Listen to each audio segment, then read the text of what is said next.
ఉమ్మడి వరంగల్ జిల్లా కాంగ్రెస్ పార్టీలో రేగిన విభేదాలు కొనసాగుతున్నాయి. శనివారం కొండా మురళి చేసిన వ్యాఖ్యల నేపథ్యంలో కాంగ్రెస్ ఎమ్మెల్యేలు మరోసారి అత్యవసర భేటీ అయ్యారు. హనుమకొండ జిల్లా కాంగ్రెస్ అధ్యక్షుడు ఎమ్మెల్యే నాయని రాజేందర్ రెడ్డి క్యాంప్ ఆఫీసులో నేతలు భేటీ అయ్యారు. కొండా మురళి కాంగ్రెస్ క్రమశిక్షణ కమిటీకి ఇచ్చిన లేఖ అనంతర పరిణామాలపై చర్చించినట్లు సమాచారం. దీనిపై మరింత సమాచారం మా వరంగల్ ప్రతినిధి శ్రీకాంత్ అందిస్తారు. ఉమ్మడి వరంగల్ జిల్లా కాంగ్రెస్ పార్టీకి సంబంధించిన కొండా దంపతులు వర్సెస్ ఉమ్మడి వరంగల్ సంబంధించిన నేతలుగా మారిందని చెప్పొచ్చు.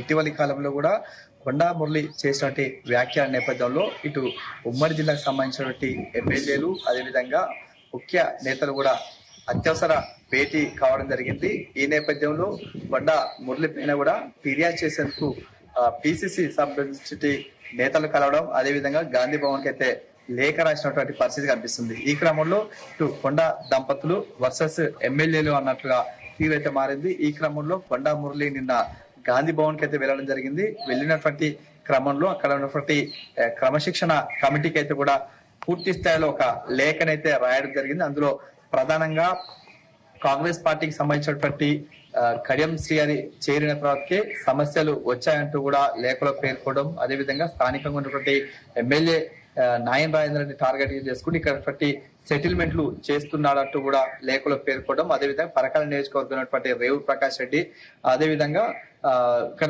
ముఖ్యమంత్రి నేతలను టార్గెట్ గా చేసుకోవడం, అదేవిధంగా వరంగల్ జిల్లాకు సంబంధించిన ఇన్ఛార్జి మంత్రిగా ఉన్నటువంటి పొంగిరెడ్డి శ్రీనివాస్ రెడ్డితో పాటు ప్రభుత్వ సలహాదారుగా ఉన్నటువంటి వేమనందర్ రెడ్డిపై కూడా ఈ యొక్క లేఖలో పేర్కొనడం జరిగింది. వీరు తనను టార్గెట్ గా చేసుకుంటున్నారంటూ కూడా, అదేవిధంగా మంత్రి పదవిలో ఉన్నటువంటి కొండ సురేఖని టార్గెట్ గా చేసుకుంటూ వీళ్ళు విమర్శలు చేస్తున్నట్టు చెప్తున్న పరిస్థితి కనిపిస్తుంది. ఈ క్రమంలో కొండా మురళి చేసినటువంటి వ్యాఖ్యలు కొద్ది రోజుల క్రితం కూడా చేసినటువంటి వ్యాఖ్యలు కూడా కాస్త దుమారం లేపాయని చెప్పొచ్చు. ఈ క్రమంలో అక్కడ ఉన్నటువంటి ఉమ్మడి వరంగల్ జిల్లాకు సంబంధించిన నేతలందరూ కూడా భేటీ కావడం జరిగింది. ఈ క్రమంలో నిన్న కొండా మురళి చేసినటువంటి లేఖ పైన కూడా ఈ రోజు ఎమ్మెల్యే నాయన్ రాజేందర్ రెడ్డి ఇంట్లో కూడా అత్యవసర భేటీ కావడం జరిగింది. ఇందులో ప్రధానంగా నాయన్ రాజేందర్ రెడ్డితో పాటు కడియం శ్రీహరి, అదేవిధంగా రేవూరు ప్రకాష్ రెడ్డి, కేఆర్ నాగరాజు, గండ్ర సత్యనారాయణతో పాటు వరంగల్ సంబంధించిన డిసిసి అధ్యక్షులుగా ఉన్నటువంటి ఎర్రబెల్లి స్వార్థతో ముఖ్యమైనటువంటి నేతలు కూడా కొద్దిసేపటి క్రితం కూడా ఇంట్లో భేటీ కావడం జరిగింది. ఈ క్రమంలో కాంగ్రెస్ పార్టీకి సంబంధించినటువంటి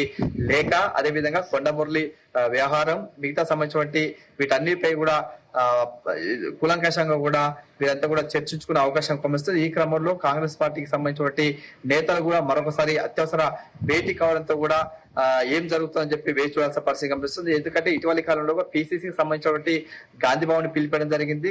ఉన్నటువంటి కొండా మురళి అదేవిధంగా ఇక్కడ ఉన్నటువంటి ఎమ్మెల్యేలతో కూడా సఖ్యత కుదిర్చే ప్రయత్నం అయితే చేశారు. కానీ ఈ రోజు జరుగుతున్నటువంటి భేటీ నేపథ్యంలో కూడా మరోసారి కూడా కొండా దంపతులు వర్సెస్ ఉన్నటువంటి ఎమ్మెల్యేలు అన్నట్టుగా తీరినటువంటి పరిస్థితి కనిపిస్తుంది. మరి ఏం జరుగుతుందో వేచి చూడాల్సిన అవసరం అయితే ఉందని చెప్పవచ్చు.